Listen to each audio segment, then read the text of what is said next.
Now, I myself am a mark. What's a mark? A mark is a wrestling fan. Now, I am a level above your average mark, the person that just goes to the WWE shows or AEW shows, buys the t-shirt, the merch, screams whenever they hear a gong and the lights go out. I am what's known as a smark. A smark is someone who's a smart mark. A smart mark is a smart person who is cued into what professional wrestling is, either the business or what kayfabe is. Now, I'm not going to get into what kayfabe is and all the different elements of it, but I will be marking on a few things, no pun intended, and that is heat. Well, what is professional wrestling heat? According to Wikipedia, professional wrestling heat can be referred to as both crowd reactions and real-life animosity between those involved in professional wrestling angle or match. So, now that you know what heat is, let's talk about Chris Jericho. And brother, he got heat. So, full transparency here. I am a Chris Jericho fan. I do consider Chris Jericho to be one of the greatest professional wrestlers I have ever seen, and I've spent the last 30-odd years watching the man's career. And to be honest with you, putting him in the GOAT position would not be uncommon for me. And I mean, I'm a little hesitant to say that, but only because of the subject of today's video. So, why am I a fan of him? Well, for one, he is the master of reinvention. This guy has a gimmick change almost more often than some people change their underwear. The guy just knows how to be relevant, or at least try to be relevant. And I mean, the list of accomplishments this man has, I mean, let's just count them down a little bit, shall we?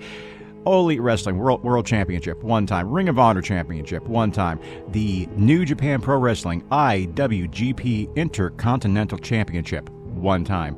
World Wrestling Entertainment WWE Undisputed Championship, one time. Unify the WWE Championship and WCW Championship. WWE Championship, once. World Heavyweight Championship, once. Intercontinental Championship, 9 times. Record holder for most reigns.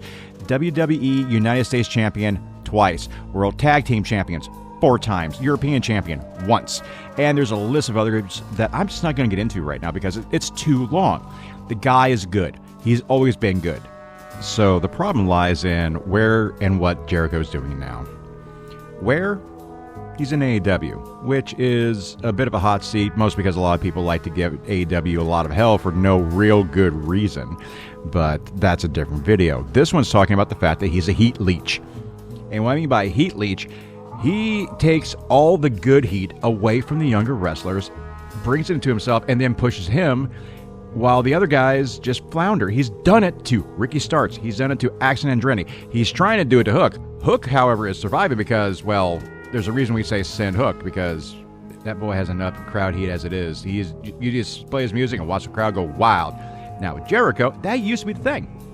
The problem is that he doesn't have Hook heat. He doesn't have, like, Axel Andretti heat. He doesn't have Young Bucks heat. He doesn't have World Champion heat. He has go home heat. And let me rephrase that. He has go the home heat. People are tired of Jericho. And the tipping point to this was when he beat Hook for the FTW Championship. Granted, I'm pretty sure that they talked Taz into it. It is his belt after all. Literally, he bought and paid for the damn thing. It's his belt. It's just, it doesn't belong to anyone but Taz and right now Hook. Jericho, he's been around too long in AEW. He's been there for 5 years, every single week, without fail, whether he's actually on the card or not. I mean, the only AEW show I went to, he was on it as an announcer. I got to sing along with the intro. Didn't get to watch him wrestle. I didn't even get to hear him do commentary because at a live show, you don't hear the commentary. That got some heat with me. That and how long the bloody thing is, but again, that's a different story. But with Jericho, we're sitting here talking about a guy who we see him every single week, and he involves himself in every major storyline. It's as if he is so afraid to become irrelevant that he's made himself irrelevant because we just can't get rid of him. I mean, when you have the crowd audibly chanting, "Please retire," clap, clap, clap, clap, clap, you have a problem. I mean, it's gotten to the point where they've actually been playing his intro, his Judas or Thunderkiss 65, because they're trying to make him a babyface. More on that later, because he's got other heat other than go home. He has something else happening as well. But when you're playing a theme so loud throughout the arena during a match that you can't hear the crowd cheer, that's a warning sign, guys. And that sign is, go home. Or, let me just tell you this right now, Jericho, where I think you can understand it. You ain't got to go home, but you can't stay here. All right? I don't care what you got to do, man. Go play around with some indies. Go back to New Japan for a little bit. Go to CMML. Go to AAA. I don't know. Go to Stardom. I'm sure that'll go over like a fart in church, but why not? And like I said, Jericho is also one of those great guys who knows how to lean into something.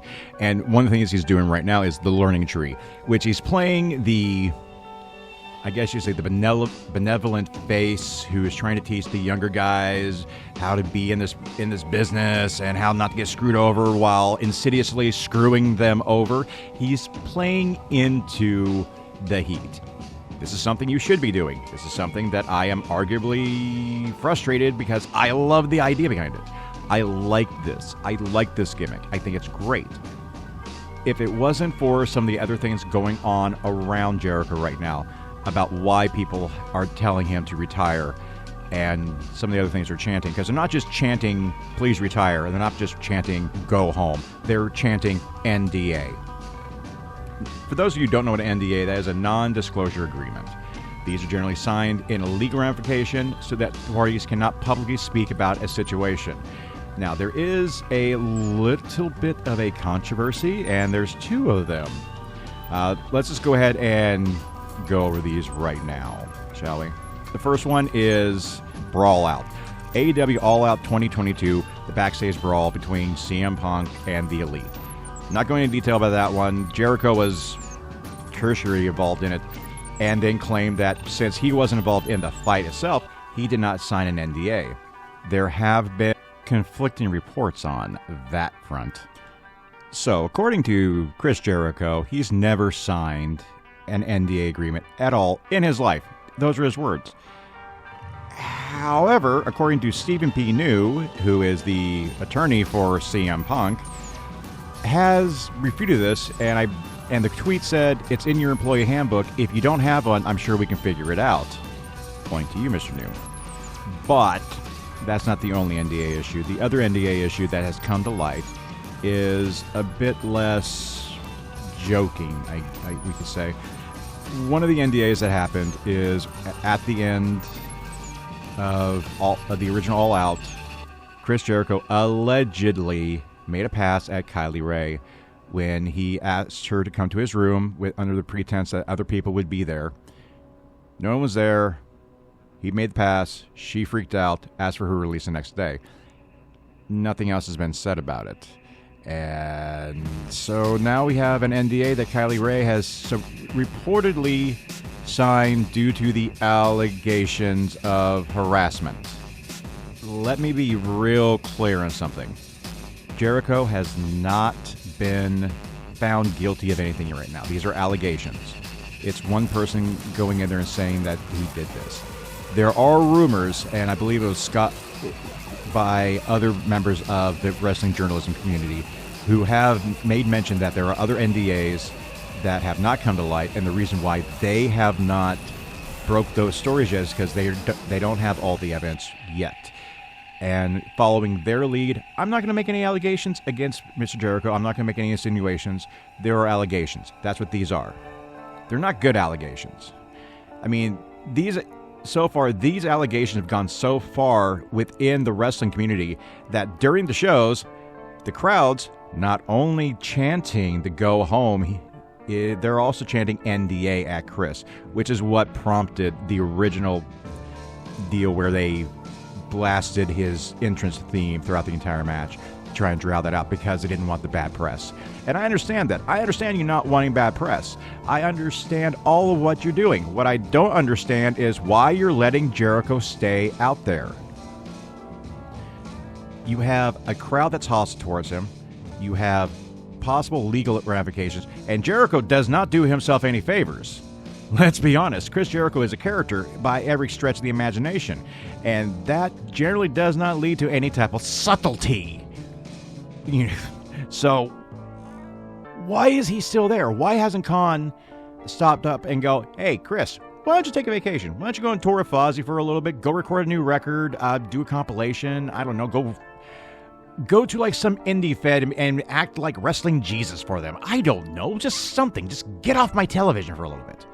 That's all I'm asking. That's all I'm saying. Now, again, these allegations, there's smoke. Yes. I can smell the smoke. I can feel the heat, but I can't see the flames. But I sure as hell taste the disdain. All right? And that's what's going on with Jericho, is that heat. I can feel the heat. He can feel the heat. It's go home heat. Maybe not forever. Maybe just a little bit. Just go home, make me miss you. Come up with another gimmick. Come up with something like Le Champion again that is going to knock my socks off, and you're going to be like one of the best heels that the new babyface could have. I don't know what. Maybe you can have something with Strickland or Ospreay afterwards. But just right now, go home.